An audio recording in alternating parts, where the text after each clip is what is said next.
Hyvää iltaa ja shalom.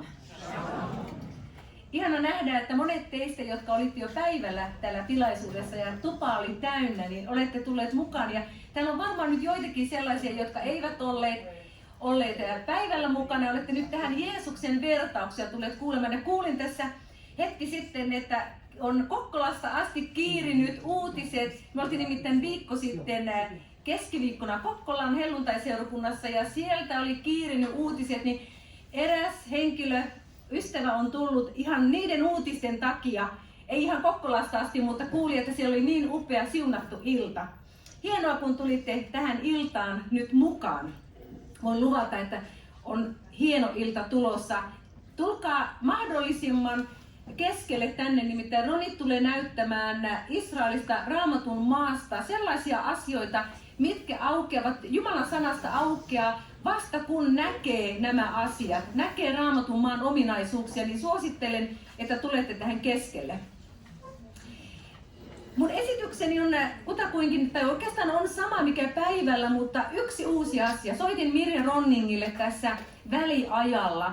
Kerron hänelle upeat uutiset ja sitä vastaanotosta, millä tavalla te otitte Ronitin opetuksen päivällä vastaan. Mirja iloitsi ja sanoi, että Maarit, näetkö kuinka monesti sellaiset ikävät tai oikeastaan pettymykset muuttuvat siunaukseksi, nimittäin tälle kiertueelle oli suunniteltu alun perin aiheeksi matkalaulut eli psalmit.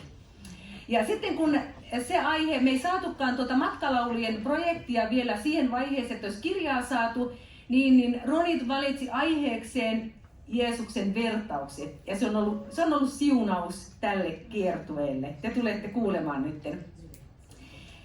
Eli mä haluan ihan viedä teidät Mirjan lämpimin terveisien kerran nyt tuonne Juudean vuorille. Eli näytetään tuo sama kuva Yad Hashmonasta, joka on Messiannen kylä tuolla Juudean vuorilla Israelissa. Jokainen asukas tuossa kylässä uskoo Jeesukseen pelastajanaan. Joko messiannen juutalainen tai kristitty, joka on juutalaisen kanssa naimisissa. Niin siellä on tämä suomalainen hirsikoti, suomalaisten rakentama ja suomalaisten rahoittama. Ja siinä on myös kuva Mirjasta ja Halvorista. Mirja on toivonut, että ne muutaman vuoden takainen kuva on tässä esityksen mukana. Ymmärrätte, että hän on täyttänyt 80 ja Halvor on täyttänyt 86, mutta heidän sydämensä palaa tälle työlle. Mutta mä tulen kertomaan myös tässä lopussa uutisen Raamattukodin jatkosta ja tulevaisuudesta. Lähettivät todellakin lämpimiä terveisiä teille kaikille. Hän muistelee niitä tilaisuuksia, mitä hän on täällä Saalemissa Halvorin kanssa ollut puhumassa. Eli me ollaan lähetysasian äärellä. Raamattukodin työ perustuu lähetyskäskyyn. Ja me saadaan olla maailmanlaajuisessa lähetystyössä, kun me olemme Raamattukodin työn äärellä. Eli Jeesuksen tutut sanat, menkää siis ja tehkää kaikista kansoista minun opetuslapsiani. Eli Raamattukoti palvelee kaikkien kansojen Raamatun kääntäjiä ja Raamatun käännöskonsultteja, jotta he voivat kääntää mahdollisimman tarkasti ja luontevasti omalle äidinkielelleen Jumalan sanan. Nämä Raamatun kääntäjät ja konsultit, kun he tulevat Raamattukodille, niin useimmiten he ovat jo kääntäneet ja konsultoineet Uuden testamentin. Ja nyt heidän pyrkimyksenään on saada koko Raamattu, eli vanha testamentti, käännettyä ja konsultoitua eri kielille.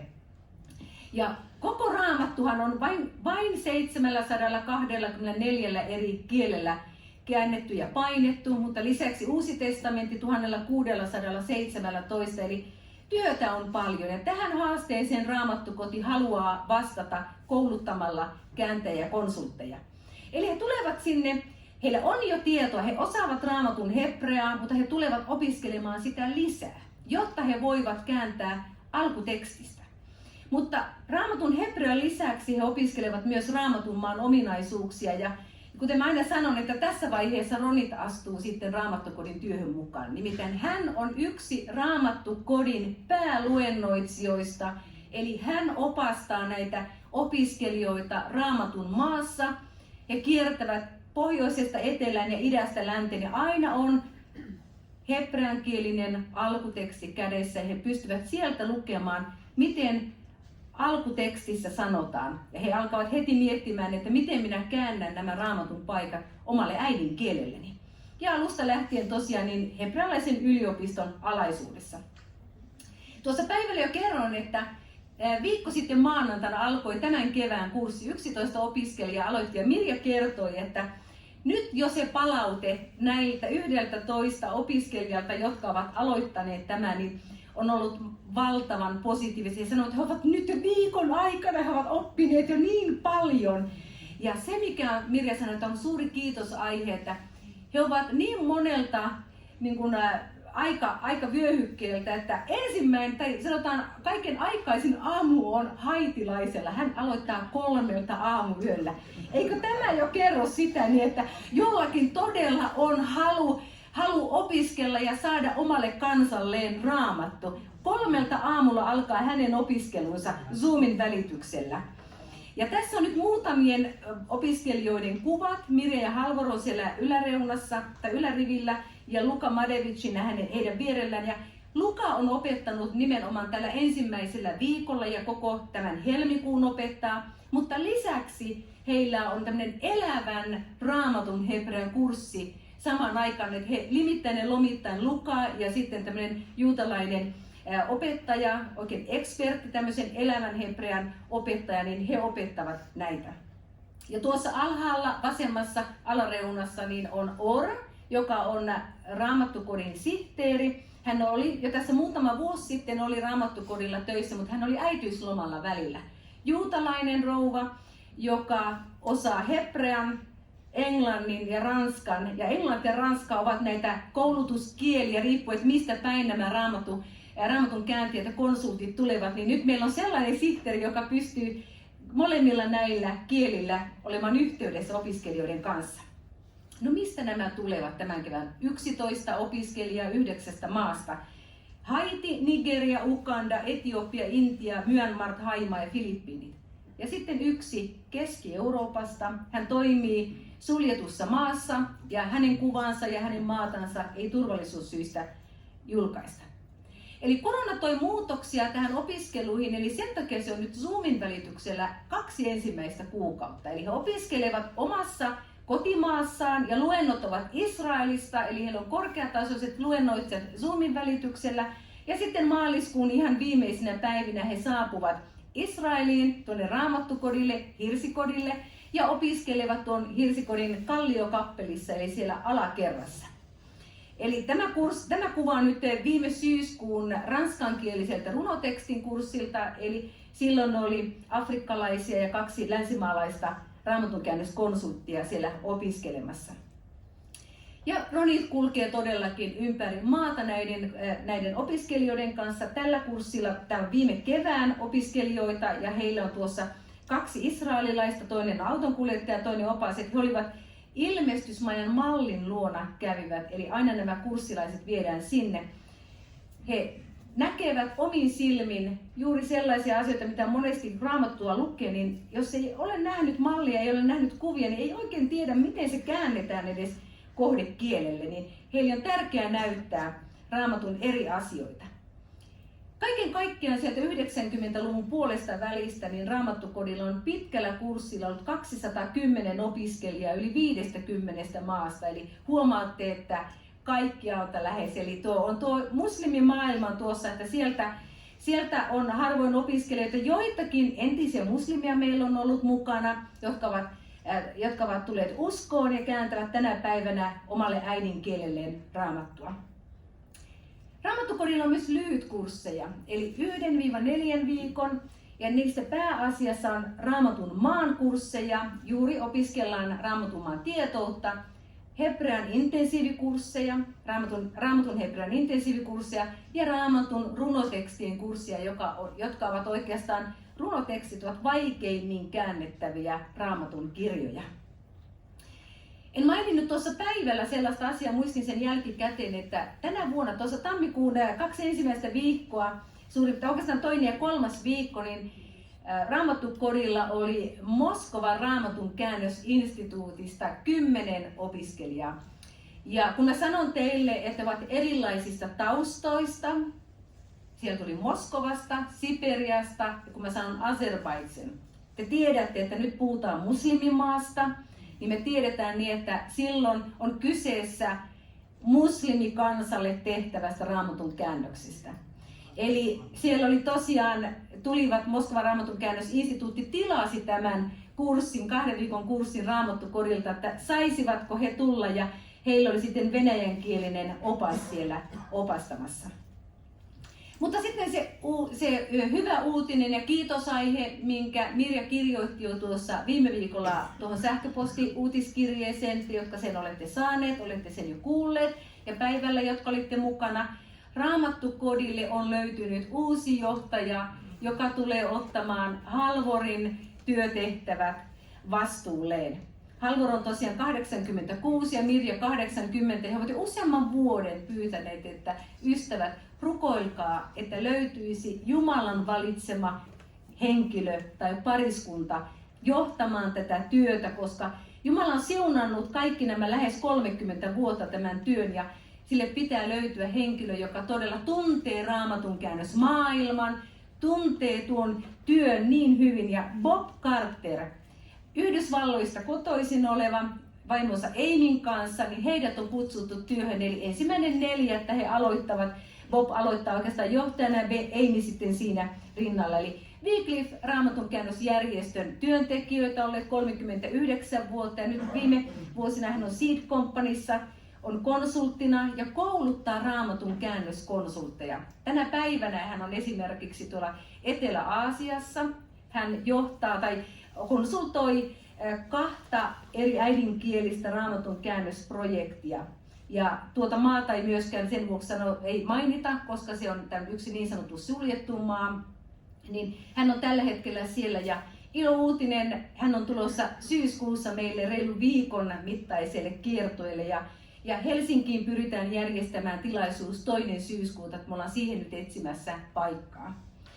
Ottakaa rukousaiheeksi Bob ja Amy yhdessä Mirjan ja Halvorin kanssa. Tämä siirtymävaihe, niin kuin Mirja tänään mulle puhelimessa sanoi, että siihen tarvitaan viisautta tähän siirtymävaiheeseen. Että nyt kun Bob ja Amy tulevat, niin että millä tavalla tämä työ siirtyy heille. Ja niin kuin mä sanoin, heidän sydämensä palaa tässä työssä, niin he haluaa olla auttamassa ja opastamassa Bobia ja Amyä ja siinä rinnalla olla. Ja myös nämä muut työntekijät, jotka siellä on. Ja se mikä on ihanaa, niin Raamattukodillahan on joka vuosi suuri määrä suomalaisia vapaaehtoisia palvelemassa. Tänä keväänä on hyvin erikoinen kevät, että nyt on paljon ensikertalaisia vapaaehtoisia. Eli on kiva nähdä niin, että ne uskolliset palvelijat, jotka ovat vuosia olleet ja nyt he alkavat jo ikääntyä, niin nyt on nousemassa sitten myös uusia vapaaehtoisia. Ottakaa esirukouksiin myös tämä vapaaehtoistilanne, että löytyisi aina oikeat vapaaehtoiset. Eli kesäkuussa nyt on vielä tilat, jos joku kokee, että tarvitaan kokki ja apukokki. Siistiä on nyt jo alustavasti varattu se paikka, mutta nämä 2 tarvitaan sinne vielä. Raamattukodin uutiskirjeet nyt päivällä meni, tuo kasa hupeni, että siellä on 1 uutiskirja vielä printattu uutiskirja jäljellä, mitä meillä on jäljellä näitä, että ne meni niin nopeasti, mutta jos jätätte osoitteenne, nimenne ja osoitteenne, niin jatkossa tulette saamaan Raamattukodin uutiskirjeen kotiin paperisena ja sähköinen uutiskirja lähetetään noin kerran kuukaudessa, niin mä laitan tämän kiertämään. Ja sitten täällä Helsingissähän me voidaan kuunnella Radio Patmosta aina välillä, jos ei ihan aalloilla, niin ainakin netissä. Niin meillä on siellä parittoman viikon perjantaina 16.30 ja saman viikon lauantaina 12 uutisten jälkeen tämmöinen 24 minuutin mittainen ohjelma. Ja voi sanoa, että on ollut todella mielenkiintoisia vieraita. Meillä on ollut luennoitsijoita siellä vieraana, Raamatun kääntäjiä, Raamatun käännöskonsultteja ja eri järjestöistä, käännösjärjestöistä nimenomaan. Me halutaan pitää yllä eri käännösjärjestöjen työtä, koska Raamattukoti palvelee nimenomaan eri käännösjärjestöjä. Tämän enempää en oikeastaan halua nyt tässä viedä aikaa. Kiitoksia, kun saadaan olla täällä teidän kanssa. Shalom. Shalom. Good evening. Hyvää iltaa. And welcome again. Erev tov. Erev tov. Erev tov. My name is Ronit. Minun nimeni on Ronit. And once again, I would like to say that I'm very happy to be here in this community, in this congregation of Salem. Ja on hienoa saada olla tässä seurakunnassa, jonka nimi on Saalem. Which is of course in Hebrew, Salem, Shalem, Jerusalem. Hebreaksi Shalem, Jerusalem. And today we're going to talk about Jesus and his parables. Tänä iltana keskitymme Jeesukseen ja hänen vertauksiinsa. Jesus loved Jerusalem. Jeesus rakasti Jerusalemia. He cried for Jerusalem. Hän itki sen tähden. But today we're not going to speak about Jerusalem. Mutta tänään ei puhuta Jerusalemista. We're going to concentrate more where he came from. Ja vaan keskitymme enemmän siihen, mistä hän oli kotoisin. And how it affected the parables. Ja miten se hänen elinympäristönsä vaikutti siihen, mitä hän opetti ja niihin vertauksiin, joita hän käytti. So let us start. Joten lähdetään liikkeelle. We know that about 30 years of the life of Jesus are not really told in the Gospels. Evankeliumissa ei kerrota paljonkaan Jeesuksen ensimmäisestä 30 vuodesta. And they are referred to as the silent years. Ja toisinaan näistä vuosista käytetään nimeä Jeesuksen hiljaiset vuodet.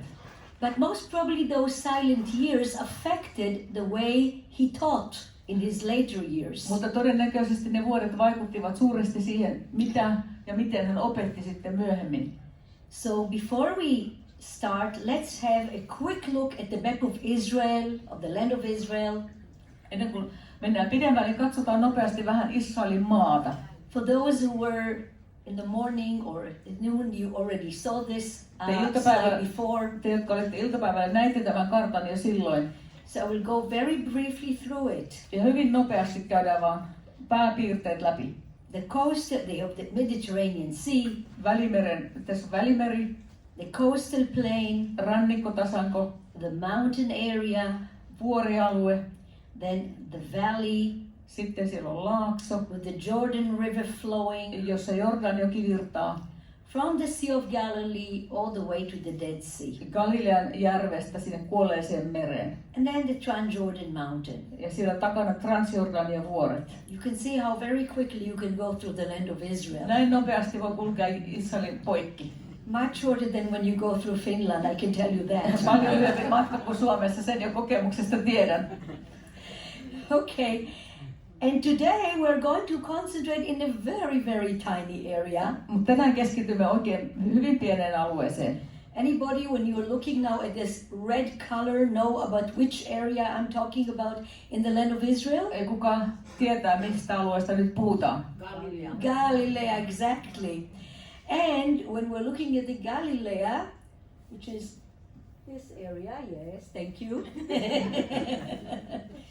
There is even it is divided into two parts. Ja Galileakin on jaettu kahteen osaan. The blue is the upper Galilee. Sininen alue on Ylä-Galilea. And the red is the lower Galilee. Ja punainen Ala-Galilea. And what is important in the lower Galilee?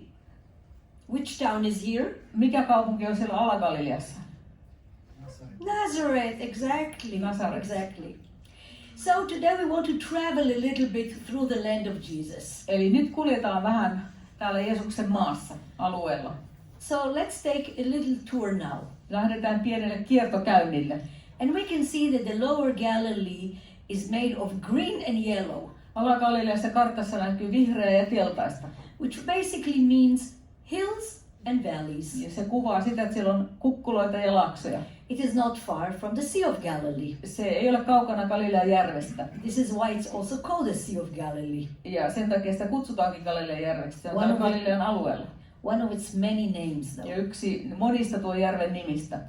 Now, in a kind of a model, we look again into the lower Galilee area. Tässä tämä Ala-Galilean topografiakartta. This is where Nazareth is. Tässä on Nasaret. Here we can see the valley of Jezreel. Israelin tasanko. Everybody sees what I'm talking about? Näettekö kaikki? Yes, it's clear? Okay. And then we can see that there are some valleys and hills and valleys and hills. Ja siellä on paljon laaksoja ja kukkuloita toinen toisensa perästä. Not a very dramatic landscape. Se ei ole millään tavalla dramaattista maisemaa. Yes. Some other parts of the land are much more dramatic, I would say. Muut Israelin maisemat on paljon tämmöisiä vaihtelevampia ja dramaattisempia. So let's see some of the landscapes. Eli katsellaan minkälaisia maisemia tuolla alueella on. Okay, just go. We're taking a tour in the Lower Galilee. Lähdetään pienelle lenkille. This is Mount Tabor. Taaborin vuori. Some very fertile valleys. Hyvin viljavia laaksoja. This is called the Valley of the House of Pomegranate. Tämä on granaattiamaiden laakso. Then we have Mount Precipice with the Valley of Jezreel. Tuossa on se jyrkäne, jonne Jeesus ajettiin Nasaretista ja Israelin tasanko. A view of the Galilee in general. Tässä on yleiskuva Galileasta.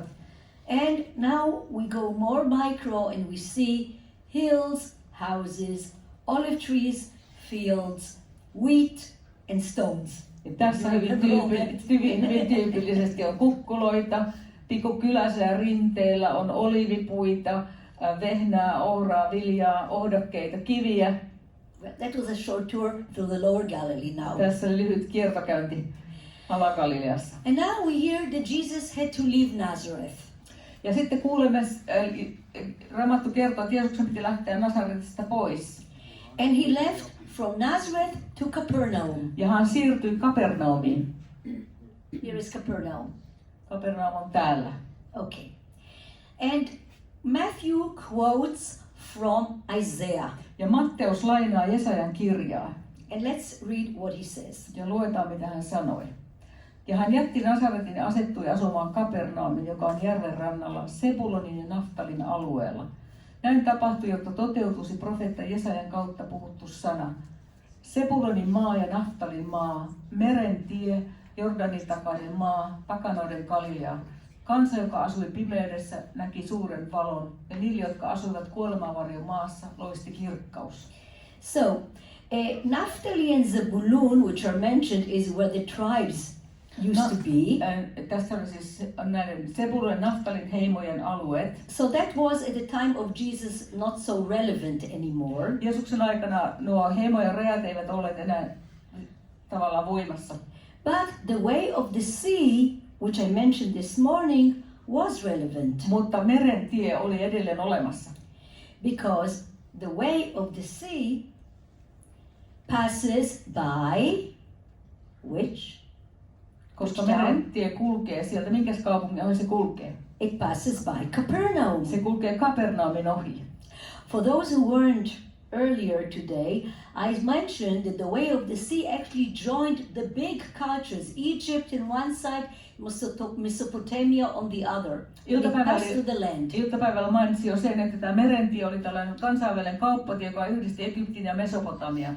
So although Jesus was forced to leave Nazareth, actually something good came out of that. Ja vaikka Jeesuksen piti lähteä pois Nasaretista, että ajettiin sieltä pois, niin itse asiassa se oli hyvä asia. Because being in Nazareth and performing miracles and preaching and speaking in parables and having people around him there actually enabled many people to know about that. Kun Jeesus toimi Kapernaumissa, puhui ja opetti ja teki siellä ihmeitä, niin sana siitä levisi hyvin nopeasti. Caravans going up to the north will say, oh, we have heard about Jesus. Kauppakaravanit kulki Kapernaumin ja kertovat sitten siellä Mesopotamiassa, mitä Jeesus teki Galileassa. Or going to the south, the same. The media just went to all directions. Ja tieto kulki joka suuntaan. Sitten etelään menevät taas levitti sanaa siellä, että Galileassa tällainen mies vaikuttaa. This stone here is a milestone that was found around the area of Capernaum. Tämä kivi on löytynyt Kapernaumin alueelta. It was a stone that was erected by the Romans to show the miles around the way of the sea. Merentien varrelle, se on kilometripylväs, joka ilmoittaa sitten välimatkaa. So, Jesus left Nazareth, and we know that he says a prophet is not without honor except in his own hometown. Jeesus lähti Nasaretista ja mennessään sanoi, että ei kukaan ole profeetta omalla maallaan. So leaving Nazareth and going to Capernaum, he had to walk through that landscape. Ja kun hän lähti Nasaretista kohti Kapernaumia, hän piti vaeltaa kaikkien näiden maisemien halki. And in the last few years, this way that Nazareth took through the land has attracted thousands of people. Ja viime vuosina tämä reitti, jota Jeesus todennäköisesti kulki näiden kaupunkien väliä, on vetänyt puoleensa satoja ihmisiä. I can say that it's almost a trend now to walk on the Jesus trail. Tai varmaan tuhansia. Nyt on jo muotia kulkea tätä Jeesuspolkua pitkin vaeltaa. All the way from Nazareth to Capernaum. Se kulkee Nasaretista Kapernaumiin. Now this Jesus trail, has anybody done it already? You've done this Jesus trail? Well, no, on yksi, joka on sen vaeltanut. Very nice, John. I'll tell you, the Ministry of Tourism was so jealous, so they built another Jesus trail. Matkailuministeri oli niin kateellinen tästä ensimmäisestä polkusta, että rakensivat oman polkunsa siihen viereen. It doesn't really matter exactly which kilometer it was. What is very interesting to see how it attracts Christians from all over the world to walk in that landscape where Jesus was and where he walked himself. Ja on mielenkiintoista se, vaikka se ihan just tarkkaan niitä polkuja kulkenut, missä Jeesus oli, että nimenomaan tämä vetää ihmisiä puoleen. Ihmiset haluaa nähdä ja kokea ne maisemat, mitkä Jeesuskin näki ja koki. Now we also, if you remember, when we quoted Isaiah, we said that the people were in darkness will now see the light. Ja tässä Jesajan lainauksesta Matteus lainasi, sanotaan, että kansa, joka asuu pimeydessä, näki suuren valon. Let's refer to this. Ja nyt vähän pohditaan, mitä se tarkoittaa. Before Jesus leaves to the Sea of Galilee in a very narrow valley that you can see here. Kun Jeesus lähestyy sitten Galilean järveä, hän tulee tämmöisen kapean solan läpi. There is one story, one of many. On yksi monista kertomuksista ja esimerkkeistä, mitä kansa tuolla alueella koki. Of the many atrocities that has performed against the people of the Galilee. Galilealaiset olivat vallanpitäjän sorron kohteena, heitä sorrettiin ankarasti. There is one that is actually talking about Herod the Great, who suppressed the people by sending soldiers who put fire into caves where the Jewish people hid. Yksi esimerkki on se, kuinka Herodes lähetti sotilaansa. Ihmiset pakeni luoliin, tuossa kallion rinteessä oleviin luoliin, ja Herodes lähetti sotilaat sytyttämään ne luolat tuleen, niin että ihmiset kuoli sinne luoliin. So, although when we always think about this verse, we talked about it, it is supposed to be a spiritual, Jesus is now being new spirituality to the people, we have to remember that the people of the Galilee were really oppressed people. Vaikka me monta kertaa ehkä ajattelemme tätä hengellisessä mielessä, ollaan hengellisessä pimeydessä, mutta itse asiassa se on myös hyvin konkreettinen asia, että galilealaiset todella elivät sorron alla. Maybe that's also the reason why the people of Nazareth were not happy with what Jesus said to them. Ehkä sen takia nasaretilaiset eivät olleet niin iloisia siitä, mitä Jeesus heille sanoi. Now, when we are looking at Nazareth of the 19th century, kun pohditaan vielä vähän Nasaretia, we can see a little town. Tässä kuvassa tämä on kuva Nasaretista 1200-luvulta, pieni kaupunki. No wonder that Nathanael of Cana says, can something good come out of Nazareth? Ei ihme, että Kaanassa asunut Nathanael sanoi, että voiko Nasaretista tulla mitään hyvää. But now I would like to tell you, to say to you, how we say Nazareth in Hebrew. Mutta mä haluaisin opettaa teille nyt, mikä on Nasaretin nimi hebreaksi. And please say it with me. Ja sanotaan kaikki yhdessä tämä nimi. Nazareth. Se on hebreaksi Nazaret. Very good. Hyvä. Very good. You know that when Jesus was put on the cross, it was written why he was actually crucified. But they had to identify who is that Jesus who was crucified. So what was written there? Kun Jeesus ristiinnaulittiin, piti tietysti sitten ilmoittaa ihmisille, että kuka Jeesus tässä nyt oli kyseessä, kun se syytös pantiin ristille. Ja mitä siinä luki?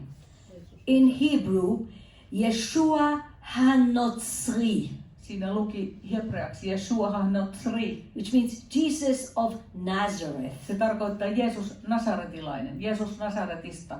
This is how he was identified. Ja näin hänet tunnistettiin. Now you know that the word Notzrim in plural in Hebrew means, anybody knows what it means? Kuka tietää, mitä hebrean kielessä tänä päivänä tarkoittaa sana Notzrim? And also in Arabic. Ja myös arabiaksi. What does it mean? Mitä se merkitsee? Or Natsari, Natsar, I don't know exactly. What does it mean? Christian. Eli se tarkoittaa Exactly. kristittyä, eli sanasta Nasaret tulee sana kristitty. Yes. Nasaretilaisen seuraaja. So, what is the meaning of Nazareth? Eli mitä tarkoittaa sitten tämä kaupungin nimi Nazaret? We're going to learn now what it means. Nyt saadaan se selville. So, we have to go to another type of landscape that we see in the land of the Lower Galilee. Ja sen selityksen saamme siitä, kun tarkastellaan tätä Galilean maisemaa. All over the Galilee we have lots and lots of olive trees. Kaikkialla Galileassa kasvaa paljon olivipuita. The best oil in the land is made in the Galilee. Israelin paras oliiviöljy saadaan Galileasta. An olive tree is very important Ja olivipuu on siellä erittäin tärkeä kasvi. and mentioned many times in the Ja Bible. Raamatussa itse asiassa olivipuu mainitaan monta kertaa. In fact, when Jeremiah talks about the people of Israel, how does he call them? Esimerkiksi kun Jeremia puhuu Israelin kansasta, millä tavalla hän kuvaa Israelin kansaa? A thriving olive tree. Hän kutsuu Israelia vehreäksi öljypuuksi. And it means Israel. Ja siinä puhutaan Israelista. Now, not only the tree, also parts of the tree are used in many examples in the Bible. Ja olivipuusta löytyy kaikista olivipuun osista löytyy vertauksia Raamatussa. In Psalm 128, verse 3, there is a mention of a happy family. Psalmissa 128 jakeessa 3 kuvaillaan minkälainen onnellinen perhe. Now you can see that around this olive tree there are a lot of little offshoots. Näette, että tämän olivipuun ympärillä on paljon pieniä versoja. And what is the description of the happy family? Millä tavalla se kuvaa onnellista perhettä? Your children are like olive shoots around your table. Sinun lapsesi ovat kuin öljypuun taimet pöytäsi ympärillä. Think of the trunk, which is the father, Ajatelkaa, että runko on perheen isä and all those olive shoots around him, which are his children. ja kaikki nuo versot on tämä isän lapsia. So that's a happy family. Se on onnellinen perhe. But in reality, Mutta itse asiassa the farmer cuts most of the offshoots and we leave one or two. Viljelijä katkaisee useimmat noista versoista, jättää vain yhden tai joskus kaksi. And what is he going to do with this? Ja mitä hän tekee tällä versolla, joka jätetään? He will transplant this offshoot. Se istutetaan jonnekin muualle. This offshoot is called the guarded offshoot. Ja tätä versoa kutsutaan vartioiduksi vesaksi, erityiseksi vesaksi, jota pidetään erityisellä huolella. And it has a name in Hebrew. Ja sillä on nimi hebreaksi. Netzel. Sen nimi on Netzer. Sounds familiar? Kuulostaa tutulta. Okay. So, right now, let us look at a verse from Isaiah 11, Katsotaan, mitä Jesaja 11 sanoo. talking about the Messiah. Tässä puhutaan Messiasta. Mutta Iisain kannosta nousee verso ja vesa, Netzer, puhkeaa sen juurista. That was very short. Okay. You see, netzel, the word is netzel, not just any offshoot. Eli ei mikä tahansa verso, vaan tämä tietty erityisverso. So this is the idea of the Messiah. Because the tree of Jesse is long dead. Ja tässä puhutaan Messiasta, koska Iisai on ollut ajat päivät jo kuolleena. David no longer lives. Daavid ei enää elä. But from that family, a netzel, a guarded offshoot, will come, Mutta which is the tuosta Messiah. suvusta nousee vesa, se vartioitu erityisverso, Messias. Now, not only the offshoot from the root is mentioned, but also a branch from the stem itself. Mutta sitten tässä samassa jakeessa sanotaan, että myös kannosta nousee verso. And that also has a name in Hebrew. Ja silläkin on hebreaksi oma nimensä. Now you can see this is called hotel. Ja tämän toisen verson nimi on hoter. What can you do with it? Mitä siitä voi tehdä? Let's have a look. Katsotaan. A shepherd's staff. Siitä voidaan tehdä paimenen sauva. So hotel doesn't mean branch. Hoter ei tarkoita oksaa, It means a shepherd branch. vaan A shepherd's staff. se tarkoittaa paimenen sauvaa. And from a shepherd's staff, you go and you have a scepter of a king. Ja paimenen sauvasta taas tulee kuninkaan valtikka. So this is actually the meaning of Isaiah 11. Eli tässä on Jesaja 11 ensimmäisen jakeen merkitys. A Messiah and king will come from that family. Messias ja kuningas tulee tuosta suvusta. Okay, let's make a break. Nyt pieni tauko, hengähdystauko. And if it's okay, you can talk with one another for a minute or so. Voitte nostaa vaikka ylös hetkeksi ja vaikka keskenään parin kanssa sanoa. And maybe tell one another, don't go anywhere, but just... Älkää lähtekö mihinkään, mutta sano sille vieruskaverille, mikä nyt oli mielenkiintoista tai mitä uutta olet oppinut tänään. And tell one another, what did you learn up till now? Eli kertokaa, mitä tähän asti on uutta oivallusta tullut. Pidetään pieni aivovenytystauko. Okay, don't go. Älkää lähtekö mihinkään pois. Venytellään vaan vähän. So we talked about Netzer, hotel, and Nazareth. Netzer, Hoter, Nazareth. Okay. No niin. So when you feel that you're refreshed, you can sit again. Ja kun tuntuu, että nyt alkaa taas veri kiertää, niin voitte istua alas.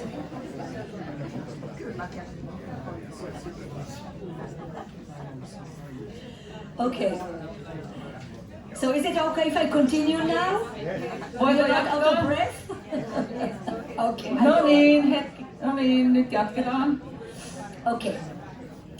And we finished with the silent years, and we're going to see now the very active years of Jesus in the Galilee area. Ja jätämme taakse Jeesuksen hiljaiset vuodet, lähdetään tutkimaan, mitä hän teki sitten, kun hän ryhtyi tosi toimiin. And of course, he speaks with parables. Ja hän opetti ihmisiä vertauksin. So let's read one of them. Ja luetaan yksi niistä. Consider the lilies. No, se onkin täällä jo. Miksi te kannatte huolta vaatteista? Katsokaa kedon kukkia, kuinka ne kasvavat. Eivät ne tee työtä, eivätkä kehrää. Kuitenkin minä sanon teille, ei edes Salomo kaikessa loistossaan ollut niin vaatetettu kuin yksi niistä. Jos siis Jumala näin pukee kedon ruohon, joka tänään kasvaa, mutta huomenna joutuu uuniin, eikö hän paljon ennemmin vaateta teitä, te vähäuskoiset? Okay, so what are the lilies of the field? Mitä ovat nämä kedon kukat? We know in Israel what they are. Me Israelissa tiedämme, mistä kukasta puhutaan. We have no doubts about it. Siitä ei ole epäilystäkään. Let me show you what they are. Tässä näette, mitä ne ovat. Yes, you agree with me? Olette samaa mieltä. It is called the anemon coronaria. Anemone coronaria, kruunuvuokko. Yeah. And it is the national flower of Israel. Tämä on Israelin kansalliskukka. And we are crazy about this tree. Ja ihmiset aivan hulluna rakastaa tätä kasvia. So crazy because it fills the whole Negev right now. Ja just tällä hetkellä Israelissa koko Negev on täynnä näitä punaisia kukkia. This is a picture taken from the Negev at this time of year. Tämä kuva on otettu Negevistä tähän vuoden aikaan. We have a special festival right now. Meillä on aivan erityinen juhla tähän aikaan. And even your friend 2 days ago, the leader, the tourist guide of your group showed you that she was there 2 days ago and showed you those pictures. 2 päivää sitten Iris Amojel, joka on turistiopas, lähetti tämän kuvan sieltä, että siellä on just tällä hetkellä tällaista. You can even see where she was. Ja tosta jo näkee, missä hän sen kuvan on ottanut. And took those photos.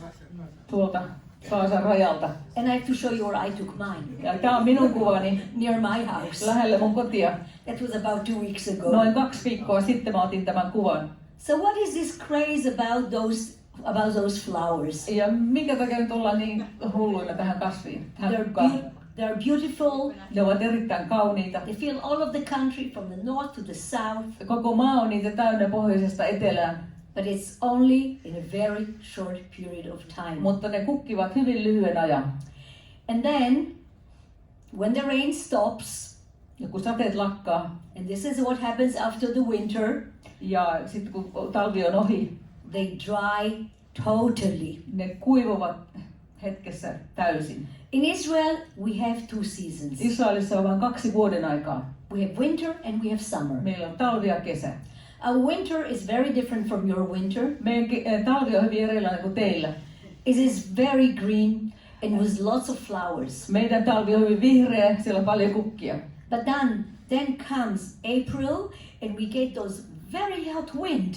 Mutta sitten tulee huhtikuu ja autiomaista alkaa puhaltaa kuumat tuulet. In a matter of week, days, everything dries. Ja viikossa tai jopa ihan päivissä kaikki kasvit kuivuu. This is what Jesus refers to, that those flowers are thrown into the oven.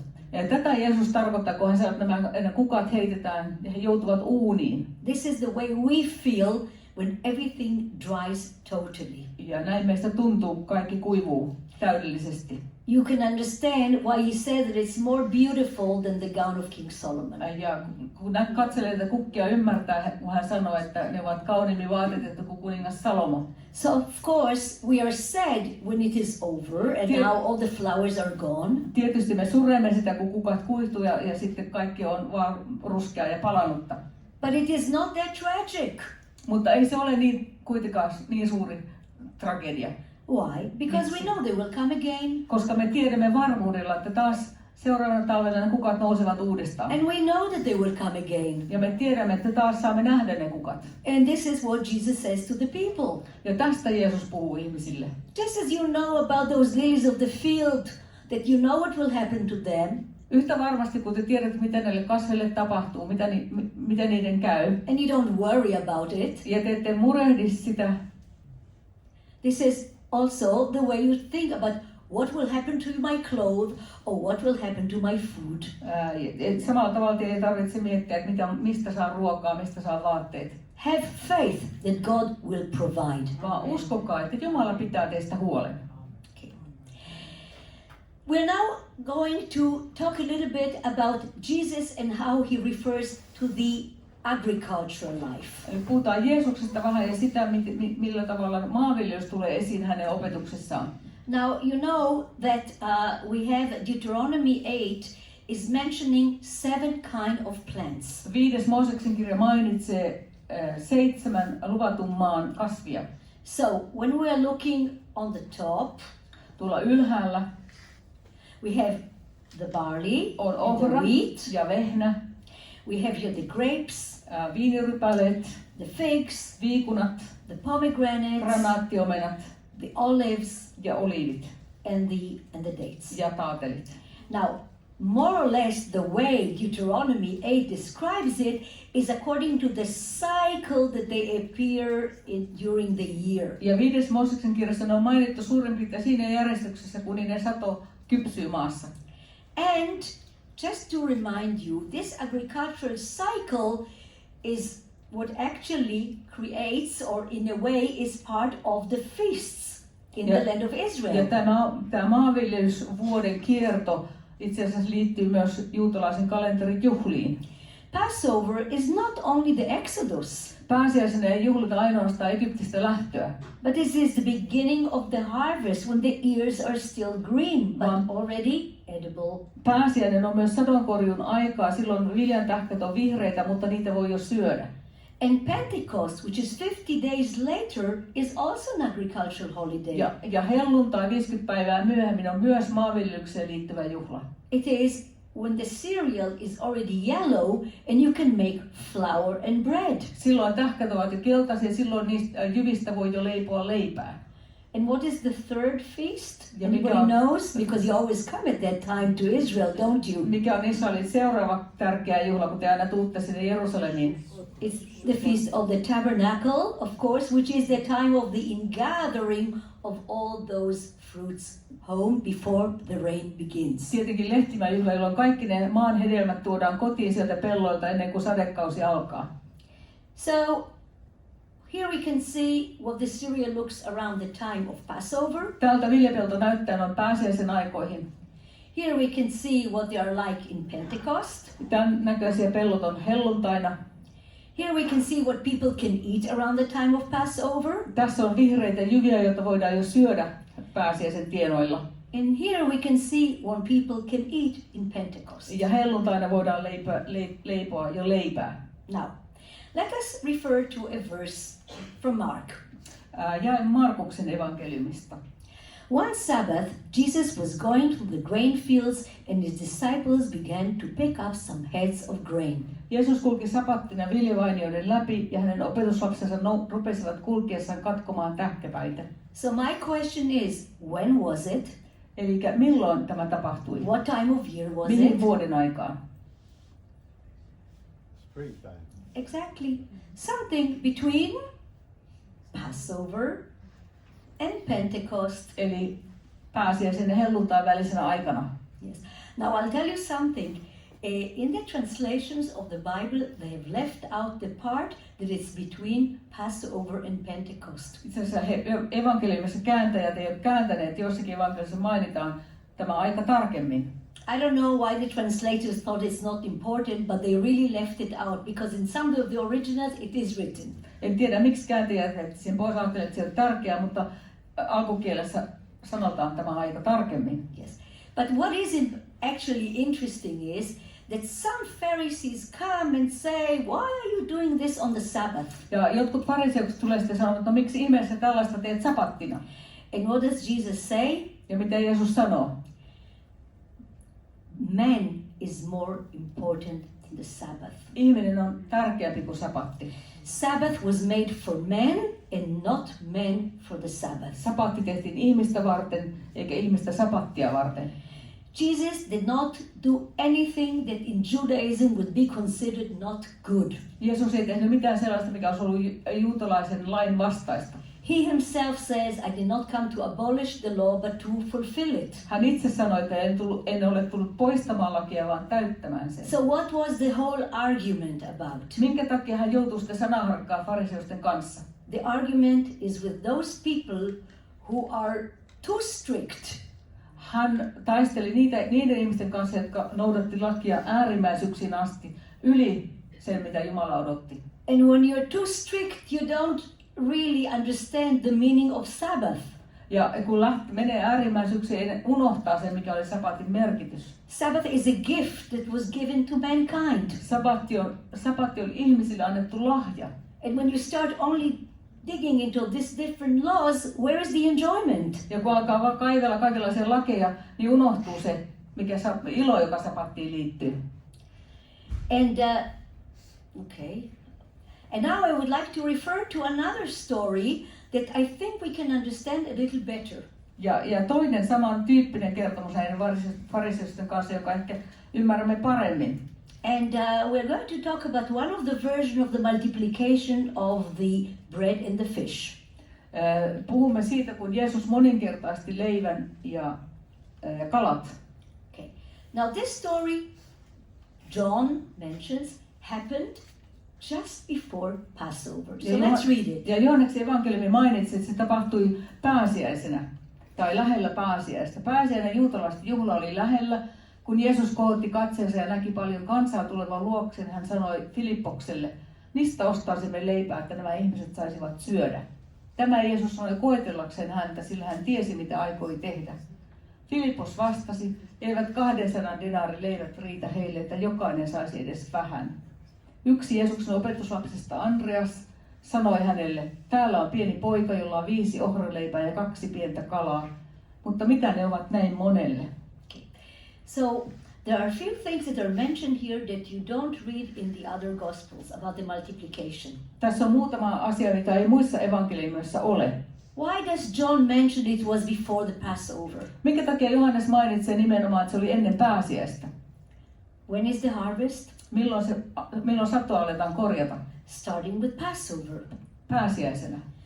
If you're not a very rich person, actually you have almost nothing to eat before Passover. Ja siinä tapauksessa köyhillä ihmisillä ei ollut enää mitään syötävää ennen pääsiäistä. Kaikki oli jo syöty, varastot oli tyhjät.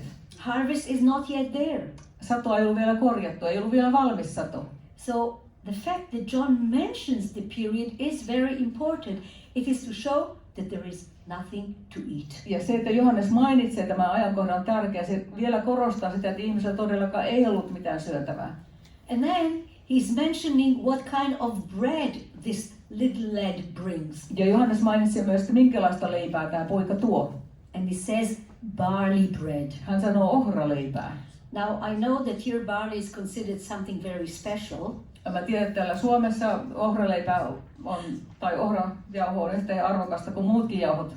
But if you will briefly read what is written in Revelation here, you will actually understand that wheat was 3 times more expensive than barley. Mutta vehnää pidettiin 3 kertaa kalliimpana kuin ohraa. Se oli kalliimpaa viljaa. Which basically means that the bread that this lad managed to bring was poor man's bread. Eli nuo ohraleivät, jotka tuo pieni poika toi, olivat köyhän ihmisen ruokaa. And the other thing that we read is 2 little fish. Ja sanotaan, että 2 pientä kalaa.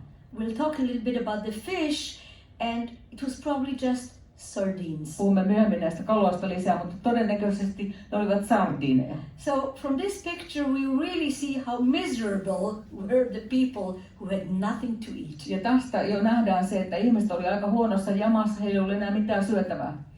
Okay, let's return now to again the problem that Jesus had with those over-legalistic people that look into the different rules. Ja palataan vielä sitten tuohon Jeesuksen kohtaamisen näiden äärilakihenkisten ihmisten kanssa. And we can see here mint and ruta and dill and anise and cumin. Tässä on minttua, ruuttaa ja tilliä ja anista ja kuminaa. And those things grow very easily in the garden. Näitä on hyvin helppo kasvattaa puutarhassa. And this is what Jesus says. Ja näin Jeesus sanoo. Voi teitä kirjanoppineet ja tekopyhät, annatte 10 mintusta, tillistä ja kuminasta, mutta laiminlyötte sen, mikä laissa on tärkeämpää, oikeuden, laupeuden ja uskollisuuden. Yes. So why are they hypocrites? Miksi he ovat tekopyhiä?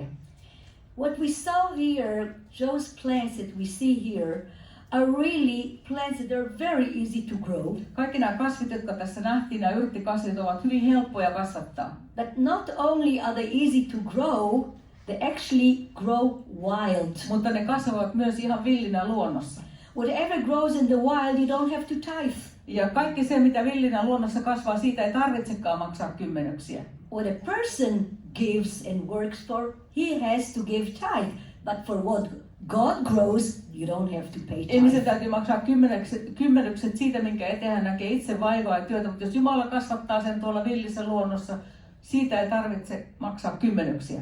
Again, Jesus is against losing the whole point of why you are doing whatever you are doing. Ja tässä Jeesuksen koko pointti oli se, että unohdetaan se pääasia, miksi jotakin tehdään. Now, what do we have here? Okay. Now, Jesus spoke in parables. Jeesus puhui vertauksin. What is a parable? Mikä on vertaus? It's a simple story, isn't it? But with a meaning which is spiritual. Vertaus on yksinkertainen tarina, jolla on joku hengellinen merkitys ja opetus. Sometimes the story is very simple and very easy to understand. Joskus se on hyvin yksinkertainen, hyvin helppo ymmärtää. And for example, the parable of the sower, I'm sure that everybody understands it. Esimerkiksi kylväjän vertaus on sellainen, joka kaikki ymmärtää. However, sometimes the parables of Jesus are not so easy to understand. Mutta aina Jeesuksen opetuksia ei ole niin helppo ymmärtää. So why did he say them? Miksi hän sitten niitä vertauksia ylipäätänsä kertoi? Maybe he wanted the people to think. Ehkä hän halusi ihmisten ajattelevan. We're going to mention some parables. Ja nyt mainitaan joitakin vertauksia. So the parable that we are going to talk about is the mustard. Puhumme sinapisiemen vertauksesta. Yes, the mustard seed. The mustard seed is considered to be the smallest of all seeds. Sinapisiemenestä sanotaan, että se on pienin kaikista siemenistä. Well, the one on the right is the mustard. So Tässä is that the kuvassa smallest one? oikealla olevan sinapin siemen, onko se kaikkein pienin? Well, poppy is even smaller. Unikon siemen on vieläkin pienempi. Yet it is considered to be the smallest of what a farmer sows in the garden. Mutta se on pienin kaikista niistä siemenistä, joita puutarhaan kylvetään. We can see here the wheat, the barley and chickpeas and others. Tässä on vehnää, ohraa, kikherneitä ja muita siemeniä. So that a mustard seed became a phrase of farmers to say that something is very small. Ja sinapin siemenestä tuli tällainen hyvin pienen asian vertauskuva. And we see that also in other literature, as small as a mustard seed. Ja sitä kielikuvaa käytetään muuallakin kirjallisuudessa, pieni kuin sinapin siemen. And Jesus uses it, oh, if you only had faith like a mustard seed. Ja Jeesus sanoi, että jos teillä vain olisi uskoa sinapin siemenenkään verran. But let us see what can happen with the mustard, and we can see that it grows. Mutta mitä siitä sinapin siemenestä tulee? Se kasvaa. Now it doesn't grow to a tree. Ei siitä puuta tule. It is quite tall, but not a tree. Siitä kasvaa suuri kasvi, mutta ei puu. And I think this is also an important point. Ja tämäkin on tärkeä kohta pitää mielessä. Because when we look at this parable in Matthew and Luke, we see sort of legendary tree that suddenly this little mustard grew and became a legendary tree. Siellä joissakin evankeliumeissa Luukkauksen ja Matteuksessa sanotaan, että siitä kasvaa suuri puu, jonka oksille linnut tekevät pesänsä. Mark gives us a more realistic description. Mutta Markus kuvaa sitä vähän realistisemmin. So let's read it. Luetaan se. Mihin vertaisimme Jumalan valtakuntaa? Se on kuin sinapin siemen, joka maahan kylvettää. Se on pienin kaikista siemenistä maan päällä, mutta maahan kylvettynä se kasvaa ja siitä tulee suurin kaikista vihanneskasveista.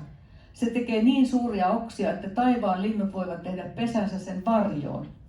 Okay, so what we have here is actually that little seed that grows. Alkulähde on se pieni siemen, joka kasvaa. It grows in the garden of the farmer. Se kasvaa siellä viljelijän puutarhassa. What can really come and be in its shade are fowl that we're going to see soon. Ja sen varjossa peltokanalinnut voivat löytää suojaa. Here is the fowl, it's a partridge. Tässä on varmaan peltopylly. Here you can see the name. Anyway, just a fowl. Kanalintu. Okay, and here you can see how the mustard grows. Ja tässä näette, miten sinappi kasvaa.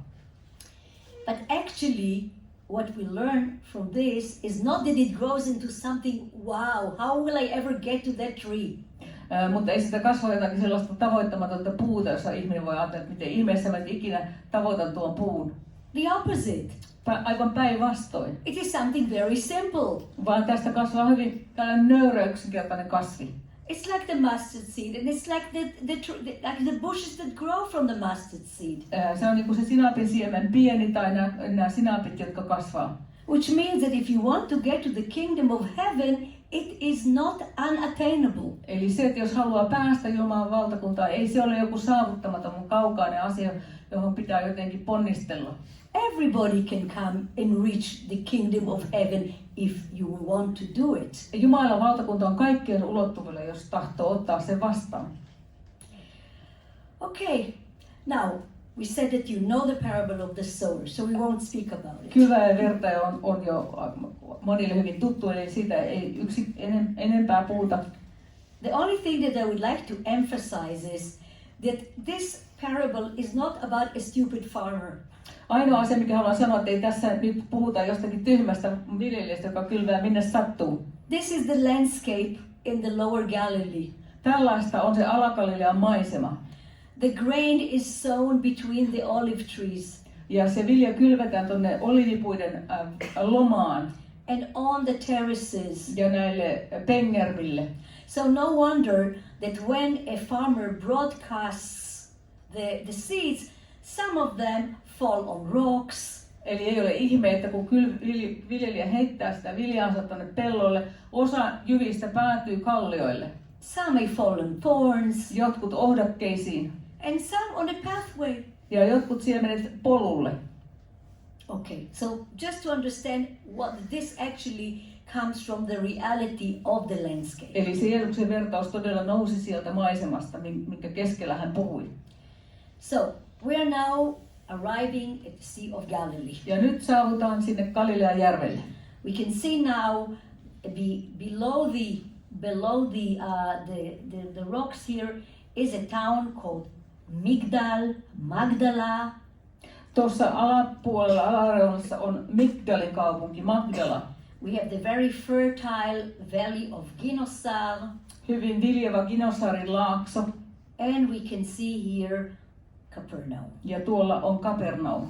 The whole area which we're talking about is about 15 kilometers. Tämä koko alue, tämä rantaviiva on noin 15 kilometriä. And this is the area where Jesus was walking and preaching mostly in the Sea of Galilee. Ja tämä on se alue, jossa enimmäkseen Jeesus täällä Galileajärven tuntumassa opetti ja vaelsi.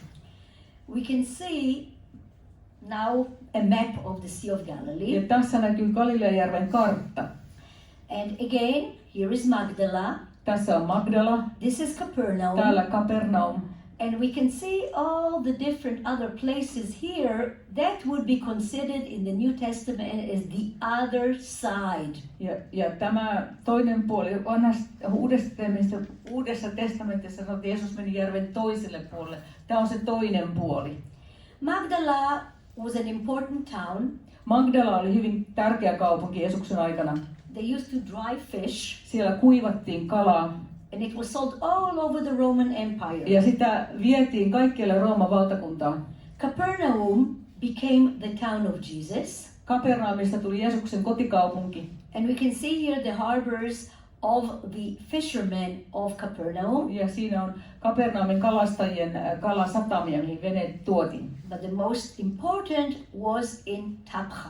Mutta tärkein satama oli se Tabkas. This was the harbor of the fishermen of Capernaum. Ja se oli Kapernaumin kalastajien satama. And we're going to see why it is quite important. Ja kohta saadaan tietää, miksi se oli niin tärkeä.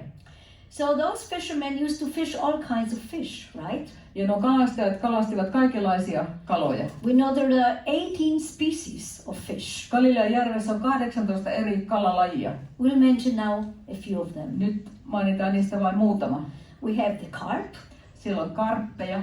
which is about 6 to 7 kilograms. Ne kasvaa jopa 6-7 kilon painoisiksi. Its origin is somewhere in the north of the Ne country. on kotoisin jostakin pohjoisesta sieltä joista.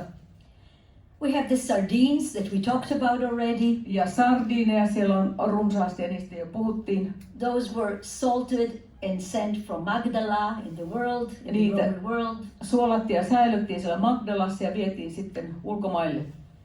And the most important are, for those of you who've been to Israel, you probably ate it. It is called, you know the name?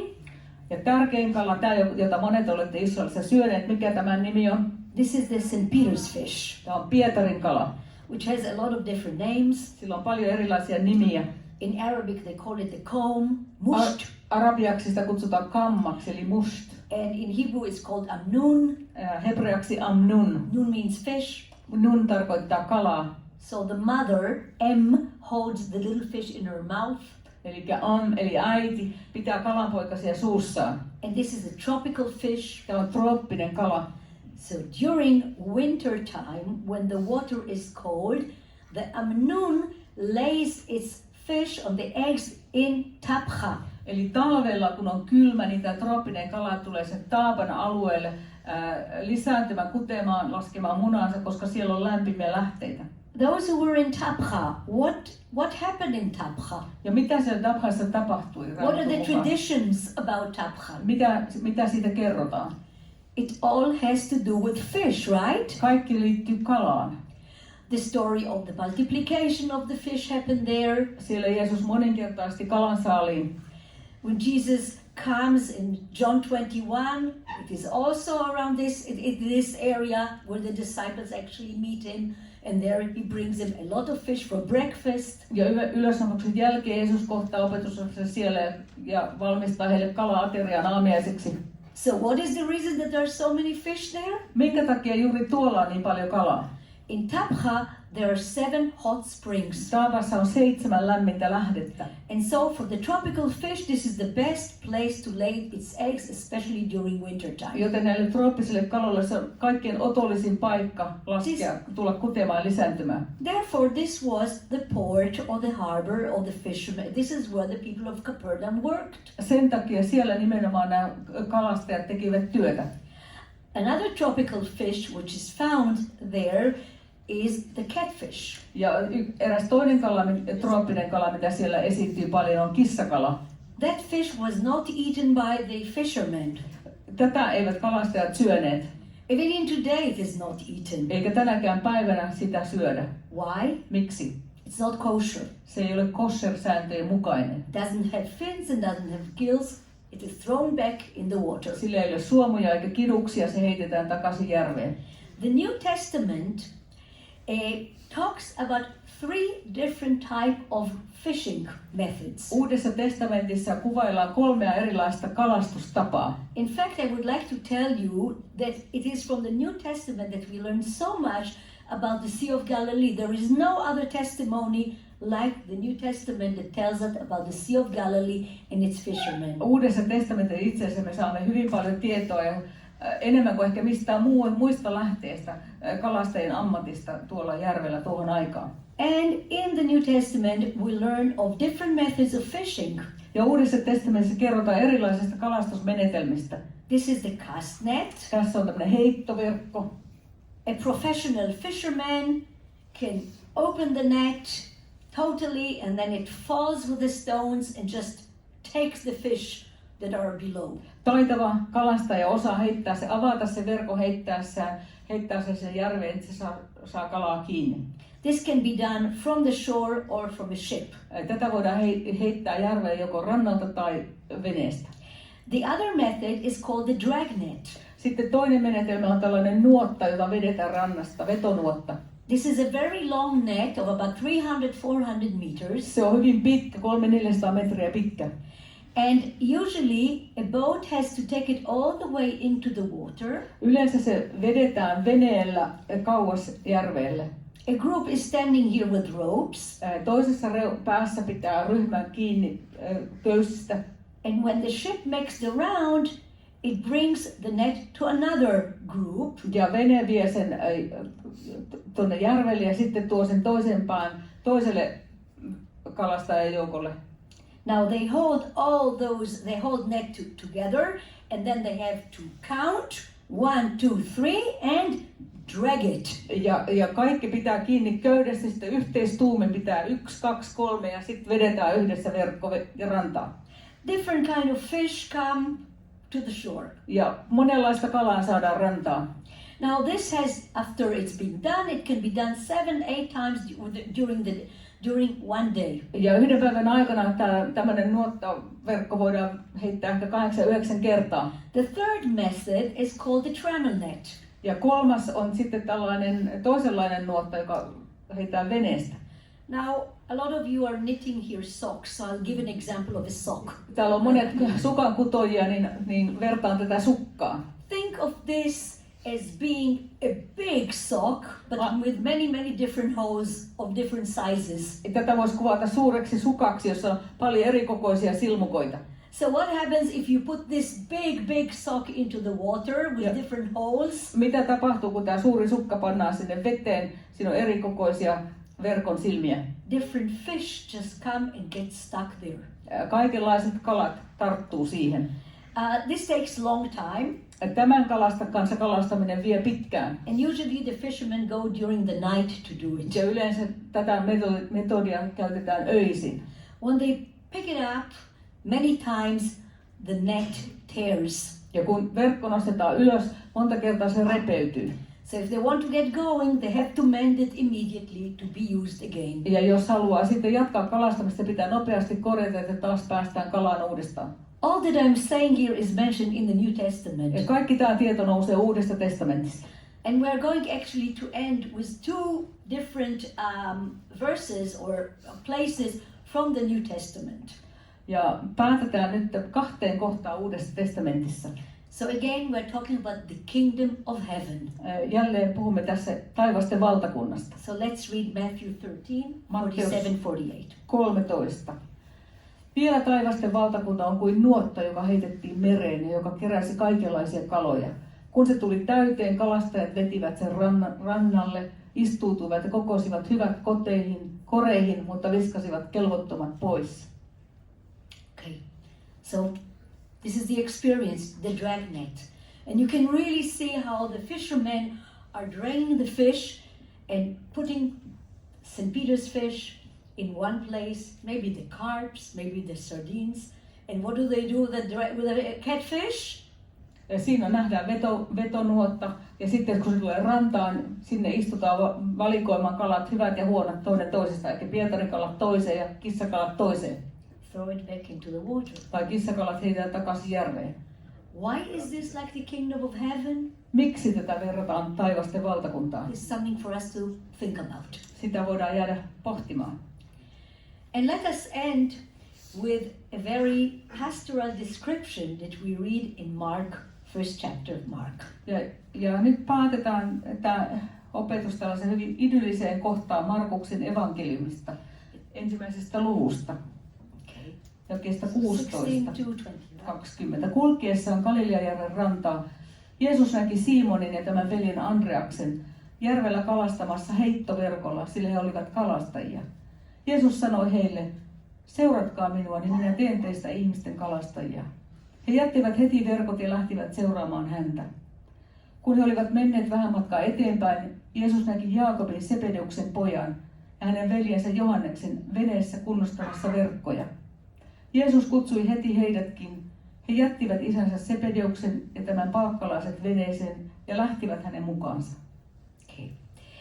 So first of all, we hear for the first time this expression, fishers of men. Tässä ensimmäisen kerran puhutaan tästä, Jeesus puhui ihmisten kalastajista. And we see here actually a description of Simon and Andrew casting a net. Ja tässä kuvataan, kuinka Simon ja Andreas heittivät verkon. And then Jesus says, follow me. Ja And they Jeesus leave the sanoi, nets behind and they follow. Jeesus sanoi, seuratkaa minua, ja niin he jättää heti verkkoon ja lähtevät seuraamaan. As simple as that. Oliko se niin yksinkertaista? And then you have Zebedee and John, his brother, and the father, and they're mending their nets probably after the night catch. Ja sitten se on Jaakob ja Sebedeus ja Johannes siellä korjaamassa verkkoja öisen kalastamisen jälkeen. And immediately he called them, and they left with him. Ja Jeesus kutsui heidät ja tosta vaan he lähtivät. Now, is it as simple as that? Oliko se näin yksinkertaista? When we read in Luke, we actually get a more complicated description. Mutta Luukas antaa tästä vähän enemmän kuvaa ja osoittaa, että se oli vähän mutkikkaampaa. There are more boats that have to be left behind. Opetuslapset jättivät taakseen veneitä, useita veneitä ehkä. More groups of people that work and cooperate with one another. Luukas kertoi, että eri kalastuskunnat teki yhteistyötä keskenään. And in Luke 18:28, Peter says, see, we have left our homes and followed you. Ja Luukkaan evankeliumissa Pietari muistuttaa Jeesusta, että me olemme jättäneet kotimme ja lähteneet seuraamaan sinua. When we think about those fishermen, actually they have done a great deed. Itse asiassa kun ajatellaan näitä kalastajia, he ovat itse asiassa tehneet aikamoisen muutoksen elämässään. They left their profession. He jättivät ammattinsa. They left all the material things that are connected to their profession. He jättivät kaikki omat työvälineensä, kaiken sen mikä liittyy heidän ammattiinsa. They had homes. Heillä oli kodit. They left their home, their physical home. He jätti fyysisen kotinsa. And they left their families. Ja myös perheensä. All because they heard the calling of Jesus. Ja tämä he tekivät, kun he kuulivat Jeesuksen kutsun. So we'll have to think about it. Eli se panee meidät ajattelemaan. Are we also ready to do something like that? Olisimmeko me valmiita samaan? So I will leave with this. Finish with this big question. Ja tähän suureen kysymykseen nyt päätän ja jätän teidät sitä pohtimaan. Thank you very much. Kiitos. Great.